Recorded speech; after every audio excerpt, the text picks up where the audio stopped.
গুৱাহাটীৰ শ্ৰদ্ধাঞ্জলি কাননত বিহুৰ বিশেষ আয়োজন ৫০-৬০ ঊৰ্ধৰ পুৰুষ মহিলাসকলৰ দ্বাৰা উৰুকাৰ পুৱাই আয়োজন কৰা হৈছে বিহুৰ অনুষ্ঠানৰ জুলেণ্ড মৰ্ণিং ক্লাবৰ উদ্যোগত শ্ৰদ্ধাঞ্জলি কাননত ৰঙালীৰ আনন্দ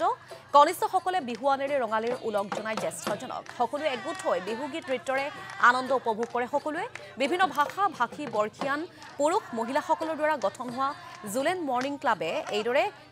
উদযাপন কৰি আহিছে প্ৰতিটো জাতীয় উৎসৱ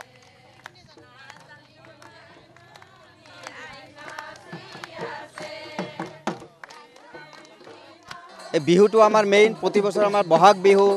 তাৰপিছত আপোনাৰ কাতি বিহু হোক ভোগালী বিহু হোক সব ধৰণৰ বিহু আমি ইয়াতে পালন কৰি থাকোঁ আৰু যিসকল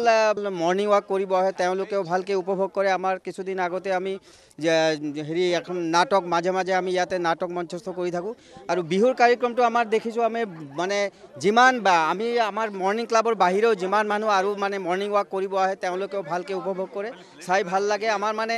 এটা বেলেগ উৎসাহ একদম সমস্ত মানে ইমান বয়সীয়াল মানুহ কম বয়সৰ মানুহ হোক বয়সীয়াল মানুহ হোক সবেই আহি ইয়াতে একেলগে লগ ভাগ হৈ আমি বিহুটো আমি উদযাপন কৰোঁ।